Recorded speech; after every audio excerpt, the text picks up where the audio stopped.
अभी 2025 शुरू ही हुआ है कि सिम्पसन्स की प्रेडिक्शंस सच होती दिखाई दे रही हैं। लॉस एंजलिस में लगी जंगली आग जिसने हजारों एकड़ जमीन पर अपना खौफ जमाए रखा और घरों के घर तबाह कर दिए। इस किस्म का एक सीन आज से 9 साल पहले 25 सितंबर 2016 को सिम्पसन पहले ही दिखा चुका है। एक अमेरिकन टाउन जहां पर किसी वजह से आग लगी और पूरा शहर राख और धुएं में बदल गया। आग बुझने के बाद लॉस एंजलिस काउंटी की जो एरियल फोटोज आ रही हैं वो हैरत अंगेज तौर पे सिम्पसन्स के सीन से काफी मिलती जुलती हैं। लेकिन आखिर इसमें कितनी हकीकत है?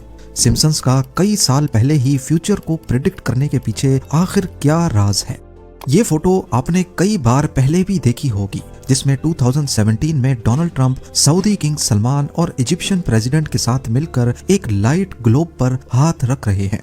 वैसे तो ये फोटो अपने आप में ही एक पहेली है, पर ना समझ आने वाली बात यह है कि सिम्पसन्स ने यही सीन 2002 में कैसे प्रेडिक्ट किया। क्या है इसकी असल हकीकत? क्या वाकई ये सच है कि पावरफुल लोगों ने सब कुछ पहले से प्लान किया हुआ है? और 2025 के लिए लॉस एंजलिस वाइल्ड फायर के अलावा सिम्पसन्स की कौन सी प्रेडिक्शंस सच होने के चांसेस मौजूद हैं? जेम टीवी की वीडियोस में एक अक्सर लोग पैदा भी नहीं हुए थे। 17 दिसंबर 1989 तब से लेकर इसके 700 से ज्यादा एपिसोड्स रिलीज हो चुके हैं और अब ये कार्टून और ड्रामा दोनों कैटेगरीज में हिस्ट्री का सबसे लंबा चलने वाला स्क्रिप्टेड शो बन चुका है। ये कार्टून पहले तो सिर्फ बच्चों में काफी पॉपुलर था, लेकिन अब इसकी ऑडियंस की कोई एज लिमिट नहीं है और उसकी सबसे बड़ी वजह इसमें दिखाए जाने वाले ऐसे इवेंट्स हैं जो कई सालों के बाद असल दुनिया में सच्चे साबित हुए। पास्ट में सिम्पसन्स की जो प्रेडिक्शंस सच्ची साबित हुई हैं उसकी एक बहुत बड़ी लिस्ट मौजूद है। 1998 के एक एपिसोड में दिखाया गया कि होमर सिम्पसन एक ब्लैक बोर्ड के सामने खड़ा कोई मैथमेटिकल इक्वेशन लिखकर कुछ नया इन्वेंट करने की कोशिश कर रहा है। उस वक्त तो शायद किसी ने ये क्लिप देखा भी नहीं था, लेकिन ये एपिसोड लॉन्च होने के 14 सालों के बाद 2012 में साइंटिस्ट ने हिग्स बोसॉन पार्टिकल ढूंढा, जिसे गॉड पार्टिकल भी कहते हैं। हिग्स बोसॉन यूनिवर्स में एक ऐसा पार्टिकल है जो हर चीज को उसका वजन देता है। अगर ये पार्टिकल ना होता तो किसी भी चीज का वजन नहीं होता और शायद इस यूनिवर्स में चमचमाते सितारे, प्लैनेट्स और हम लोगों का भी कोई वजूद ही नहीं होता। यही वजह है कि हिग्स बोसॉन को गॉड पार्टिकल भी कहते हैं। गॉड पार्टिकल की डिस्कवरी काफी हैरान कुन है, लेकिन इससे भी ज्यादा हैरानी की बात यह है कि जिन फिजिसिस्ट ने 2012 में गॉड पार्टिकल डिस्कवर किया, उनका कहना है कि 14 साल पहले सिम्पसन्स जो ब्लैक बोर्ड पर इक्वेशन लिख रहा था, वो इक्वेशन गॉड पार्टिकल के मास को कैलकुलेट करने के काफी करीब थी। आगे चलते हैं। मार्च 1995 में ब्रॉडकास्ट हुए एक एपिसोड में लीजा को लंदन में दिखाया गया। सीन में लंदन का फेमस बिग बेन टावर दिखाया गया, जिसके पीछे लंदन ब्रिज भी देखा जा सकता है। लेकिन इस तस्वीर में एक चीज ऐसी है जो उस वक्त वहां मौजूद नहीं थी। ये कोन शेप्ड स्काई स्क्रैपर। पर सिम्पसन्स को कैसे मालूम पड़ा कि ठीक 17 सालों के बाद ठीक इसी जगह पर बिल्कुल इसी शेप का स्काई स्क्रैपर बनाया जाएगा, जिसे आज द शार्ड कहते हैं। इस बिल्डिंग की कंस्ट्रक्शन ही सिम्पसन के उस एपिसोड के 14 सालों के बाद 2009 में शुरू हुई। इतना बड़ा कोइंसिडेंस आखिर कैसे हो सकता है? चले मान भी लिया जाए कि ये महज सिर्फ एक इत्तेफाक था, तो क्या ये भी इत्तेफाक है? 1998 के एक एपिसोड में 20th सेंचुरी फॉक्स का लोगो दिखाया गया। इस लोगो में कोई खास बात नहीं है, पर अगर इसके नीचे देखा जाए तो इसमें लिखा है डिवीजन ऑफ वॉल्ट डिज्नी को, जबकि उस वक्त 20th century Fox studio Walt Disney का नहीं था। ये एपिसोड पब्लिश होने के 21 सालों के बाद वॉल्ट डिज्नी ने वाकई में 21st और 20th सेंचुरी फॉक्स स्टूडियो खरीद लिया। ईयर 2000 में सिम्पसन के episode Bart to the future में दिखाया गया कि लीजा यूनाइटेड स्टेट्स की प्रेसिडेंट बन गई है और उसको बहुत कम बजट मिला है।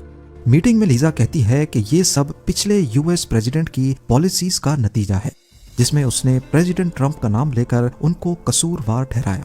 यहाँ सवाल ये है कि जिस वक्त ये एपिसोड रिलीज हुआ उस वक्त ट्रंप एक जाने माने बिजनेसमैन तो थे, पर उनका प्रेसिडेंट बनने का दूर दूर तक कोई चांस नहीं था। एपिसोड का ये क्लिप तब वायरल हुआ जब 16 सालों के बाद 2016 में ट्रंप पहली बार अमेरिका के प्रेसिडेंट बने। एक दूसरे सीन में सिम्पसन्स ने ट्रंप को एस्केलेटर से उतरते हुए दिखाया और ठीक यही सीन 2015 में रिपीट हुआ। जब वो ट्रंप टावर के एस्केलेटर से नीचे उतरकर मीडिया को अपनी कैंडिडेसी की खबर दे रहे थे। 1998 के एक सिम्पसन एपिसोड में सीन था जिसमें लीजा एक लिस्ट दिखाती है जिन लोगों के बारे में उसका कहना था कि वो फ्यूचर में नोबेल प्राइज जीतेंगे। अगर इस लिस्ट को गौर से देखा जाए तो इसमें एक नाम है बेंट आर आर्मस्ट्रांग। हैरानी की बात यह है कि ये एपिसोड 1998 में रिलीज हुआ, लेकिन 2016 में बेंट आर आर्मस्ट्रांग को असल में नोबेल प्राइज मिला। ये सिम्पसन्स की वो प्रेडिक्शंस थी जिनकी वजह से इस एनिमेटेड सीरीज को बहुत ज्यादा फेम मिला। लोग ये देखकर हैरान होते हैं कि कई साल पहले भी सिम्पसन्स इतना एक्यूरेटली आने वाले वक्त को कैसे प्रिडिक्ट करता है। जो सवाल आपके जहन में आ रहे हैं वही मेरे जहन में भी हैं, पर इनके जवाबात पर रोशनी डालने से पहले देखते हैं कि सिम्पसन्स की कौन सी प्रेडिक्शंस हैं जिनका 2025 में पूरा होने का बहुत ज्यादा चांस है। लॉस एंजलिस में वाइल्ड फायर की प्रेडिक्शन तो आप वीडियो की शुरुआत में ही देख चुके हैं। हमारी लिस्ट की दूसरी प्रेडिक्शन सिम्पसन्स के उस एपिसोड से है जो 19 मार्च 1995 को ब्रॉडकास्ट हुआ। इस एपिसोड में लीजा लंदन जाती है और वहाँ के मशहूर जमाना बिग बेन टावर पर लगी एनालॉग क्लॉक की जगह एक डिजिटल क्लॉक लगी हुई देखी गई। देखा जाए तो बिग बेन की घड़ी को हमेशा हमेशा के लिए डिजिटल कर देना शायद मुमकिन नहीं हो, पर ये इम्पॉसिबल भी नहीं है। अगर कभी आर्जी तौर पे ऐसा किया जाए तो ये हिस्ट्री में बहुत इम्पोर्टेंट दिन होगा। आपको यहाँ बताते चलें कि 2022 में बिग बेन टावर पर रेनोवेशंस का काम हुआ था और इस दौरान ऐसा सोचा जरूर गया था कि यूके में किसी स्पेशल इवेंट के मौके पर अगर टावर की क्लॉक को थोड़ी देर के लिए डिजिटल किया जाए तो ये हिस्ट्री में एक अहम मोड़ होगा। अब क्या ये 2025 का ही साल होगा जब इस टावर पर डिजिटल क्लॉक लगाई जाएगी? ये तो आने वाला वक्त ही बताएगा। हमारी लिस्ट की अगली प्रेडिक्शन है यूएसए की फीमेल प्रेसिडेंट। अमेरिका की हिस्ट्री में कभी भी फीमेल प्रेसिडेंट नहीं आई और इसी को लेकर सिम्पसन्स ने प्रेडिक्ट किया है कि अमेरिका में फीमेल प्रेसिडेंट आएगी। 2016 में हिलरी क्लिंटन ने इलेक्शन में हिस्सा लिया था लेकिन वो कामयाब नहीं हुई और अब 2024 में कमाला हैरिस ने भी अपनी किस्मत आजमा कर देख ली। पर अब डोनाल्ड ट्रंप दोबारा से इलेक्शन जीत चुके हैं और 20 जनवरी 2025 को ऑफिस ज्वाइन करेंगे। तो फिर 2025 में फीमेल प्रेसिडेंट का चांस कैसे बनता है? ये आइडिया फ्लोट हुआ था सिम्पसन्स के ही एक दूसरे सीन में जब एक छोटे से बैज पर इवांका 2028 लिखा हुआ था। हो सकता है डोनाल्ड ट्रंप की बेटी इवांका 2028 के इलेक्शन में कॉन्टेस्ट करने की अनाउंसमेंट इसी साल 2025 में करें, लेकिन फिलहाल वो अमेरिकन पॉलिटिक्स का हिस्सा नहीं है। आगे चलते हैं सिम्पसन्स की अगली प्रेडिक्शन जो शायद 2025 में पूरी हो सके। 2010 के एक एपिसोड द फूल मोंटी में दिखाया गया कि मिस्टर बर्न्स ने दिमाग को कंट्रोल करने की एक डिवाइस बनाई है ताकि लोगों के माइंड को उनकी मर्जी के खिलाफ चलाया जा सके। और अब आपको बताते चलें कि दुनिया के जाने माने बिलियनियर इलॉन मस्क, जिनको आप सिर्फ टेस्ला, स्पेसएक्स और स्टारलिंक जैसी कंपनीज के मालिक के तौर पे जानते हैं, उनकी एक और कंपनी न्यूरालिंक के नाम से भी है और ये कंपनी पिछले कई सालों से एक ऐसी डिवाइस पर काम कर रही है जो इंसान के दिमाग को कंप्यूटर से कनेक्ट करेगी। फिलहाल इसका काम सिर्फ पैरालिसिस, अल्जाइमर्स और एपिलेप्सी जैसी बीमारियों को कंट्रोल करना होगा। 2025 में इस डिवाइस के प्रोटोटाइप को दुनिया के सामने लाने का प्लान मौजूद है। 23 फरवरी 2020 में सिम्पसन्स के एक एपिसोड में प्रोफेसर फ्रिंक ने अपना क्रिप्टो कॉइन बनाया जिसका नाम फ्रिंक कॉइन रखा गया। इसके बाद प्रोफेसर फ्रिंक स्प्रिंगफील्ड, जो इस एनिमेटेड सीरीज में एक ख्याली टाउन है, उसका अमीर तरीन इंसान बन जाता है। इस एपिसोड में मज़ाहिया अंदाज में क्रिप्टो करेंसी से दौलत बनाने और डिजिटल एसेट्स की इम्पोर्टेंस दिखाई गई है। सिम्पसन्स के एक और एपिसोड में भी क्रिप्टो करेंसी को ट्रेडिशनल करेंसी रिप्लेस करते दिखाया गया है।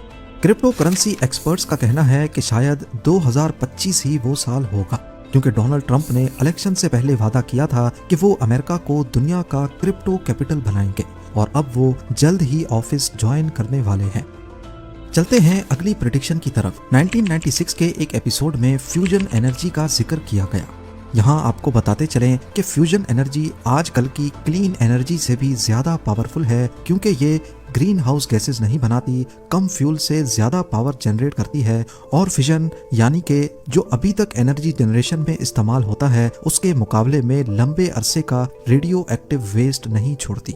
2 साल पहले कैलिफोर्निया की एक लैब ने कामयाबी से फ्यूजन रिएक्शन करके दिखाया, जिसका 1996 में सिम्पसन्स ने इशारा दिया था, और हो सकता है 2025 में इसका कोई प्रोटोटाइप भी दुनिया के सामने लाया जाए। अगर ऐसा हो गया तो बिजली बनाने में ये हाइड्रो पावर, विंड टरबाइन और सोलर से भी ज्यादा सस्ता पड़ेगा और इसका माहौल पर भी कोई नुकसान नहीं है।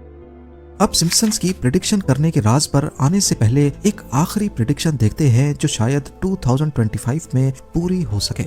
1995 के एक एपिसोड में लीजा ने होलोग्राफिक फोन का इस्तेमाल किया, जिसमें फोन की दूसरी तरफ वाला शख्स 3D प्रोजेक्शन में उसके सामने आ गया।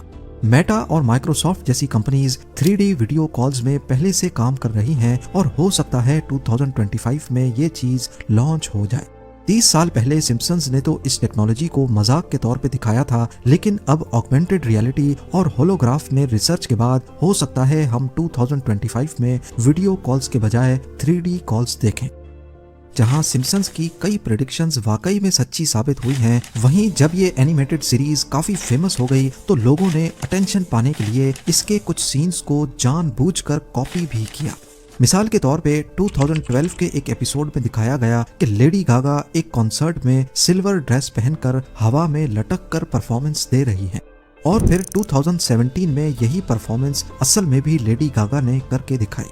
इसी तरह माइली साइरस ने सिम्पसन्स के रैकिंग बॉल सीन को हूबहू कॉपी करके दिखाया, जो असल में 1994 में रिलीज हुआ था। ऐसे ही मीडिया अटेंशन पाने के लिए काफी कुछ जानबूझकर भी किया गया है। पर अभी कहानी का दूसरा रुख देखना बाकी है। कई बार ऐसा भी हो चुका है कि रियल इवेंट्स होने के बाद सिम्पसन्स ने उसका कार्टून बनाया और फिर सोशल मीडिया पर ऐसा दिखाया गया कि जैसे ये सालों पुरानी प्रेडिक्शन थी। वीडियो के शुरुआत में जो आपने जलते हुए ग्लोब की फोटो देखी थी, ये कोई सिम्पसन्स ने सालों पहले प्रेडिक्ट नहीं किया था। ये रियल फोटो 2017 की है, जिसमें डोनाल्ड ट्रंप, किंग सलमान और इजिप्शियन प्रेसिडेंट ने एक्सट्रीमिज्म के खिलाफ एक सेंटर को लॉन्च करते वक्त ग्लोब पर हाथ रखे थे। इस फोटो के वायरल होने के बाद सिम्पसन्स ने भी इस सीन का हूबहू कार्टून बनाकर पोस्ट किया और फिर सोशल मीडिया पर इसको लोगों ने ऐसे दिखाया कि जैसे ये 2002 में सिम्पसन्स ने प्रेडिक्ट किया था। अब क्योंकि सिम्पसन्स मशहूर ही इसी वजह से है तो लोगों ने इसका यकीन भी कर लिया। इसी तरह डोनाल्ड ट्रंप का एस्केलेटर से नीचे उतरने वाला सीन भी सिम्पसन्स ने हकीकत में ऐसा होने के बाद बनाकर पोस्ट किया। एस्केलेटर वाला सीन असल में 16 जून 2015 का है और सिम्पसन्स ने ये 7 जुलाई 2015 को पोस्ट किया। लेकिन इतनी ज्यादा और प्रेडिक्शंस तो सच्ची भी साबित हुई हैं, तो फिर आखिर ये एनिमेटेड सीरीज फ्यूचर को कैसे प्रेडिक्ट करती है? सिम्पसन्स का फ्यूचर प्रेडिक्ट करना असल में उनकी चालाक ऑब्जर्वेशंस और सबसे बढ़कर महज सिर्फ इत्तेफाक होता है। ये कोई कॉन्स्पायरेसी थ्योरी नहीं है कि इनके पीछे कोई ताकतवर लोग हैं। सिम्पसन्स के राइटर्स भी इस चीज से अच्छी तरह वाकिफ हैं और वो काफी टैलेंटेड लोगों की टीम है जो हालात का जायजा लेकर अंदाजा लगाते हैं कि फ्यूचर में क्या होगा। जैसा कि जब सिम्पसन्स ने स्मार्ट वॉचेस और वीडियो कॉल्स की प्रेडिक्शन की, उस वक्त घरों में सिर्फ लाइन वाले फोन होते थे, लेकिन ये आइडिया पहले से फ्लोट हो चुका था और टेक्नोलॉजी जिस स्पीड से बढ़ रही थी तो ये अंदाजा लगाना मुश्किल नहीं कि आने वाले वक्त में वीडियो कॉल्स भी होंगी। जैसे आज हम सबको मालूम है कि ग्लोबल वार्मिंग की वजह से एक दिन तमाम ग्लेशियर्स पिघल जाएंगे, तो अगर आज सिम्पसन्स ऐसी कोई प्रेडिक्शन कर दे और आने वाले 10-20 सालों में कोई बड़ा ग्लेशियर मेल्ट हो जाए तो सब यही कहेंगे कि सिम्पसन्स ने प्रेडिक्ट किया था। इसके अलावा सिम्पसन्स के राइटर्स ट्रेंड्स, टेक्नोलॉजी और पॉलिटिक्स को बहुत बारीकी से फॉलो करते हैं और इन ट्रेंड्स को बढ़ा चढ़ा कर शो में दिखाते हैं। और हमें ये बात भी भूलनी नहीं चाहिए कि सिम्पसन्स के 700 से ज्यादा एपिसोड्स रिलीज हो चुके हैं। इनमें अनगिनत आइडियाज और लातादाद सीन्स हैं। इतने ज्यादा सीन्स में से अगर 10-15 सीन्स फ्यूचर के किसी इवेंट से मैच हो जाएं तो ये कोई बड़ी बात नहीं। ईयर 2000 में डोनाल्ड ट्रंप को प्रेसिडेंट दिखाना भी सिर्फ एक इत्तेफाक था। उस वक्त डोनाल्ड ट्रंप नए नए पॉलिटिक्स में आए थे तो सिम्पसन्स ने मजाक के तौर पे उनको प्रेसिडेंट दिखा दिया। इसी तरह देखा जाए तो 1995 के एपिसोड में बिग बेन टावर के पीछे जो कोन शेप की बिल्डिंग दिखाई गई थी, इसके पीछे भी सिम्पसन्स की बड़ी चालाक ऑब्जर्वेशंस थी। जिस जगह ये बिल्डिंग द शार्ड खड़ी है वहां पर पहले एक और टावर था जिसे साउथ वाक टावर्स कहा जाता था। 1990 में ये बिल्डिंग आउटडेटेड हो गई थी और इसको गिराकर यहाँ कोई आइकॉनिक बिल्डिंग खड़ी करने का इरादा किया गया। और ये खबर न्यूज़पेपर्स में भी शाया हुई। अब सिम्पसन्स के राइटर्स को ये तो मालूम था कि इसी लोकेशन पे फ्यूचर में कोई आइकॉनिक बिल्डिंग बनेगी और उस वक्त ओन शेप के डिजाइन बहुत फ्यूचरिस्टिक लगते थे, लिहाजा उन्होंने उसका कार्टून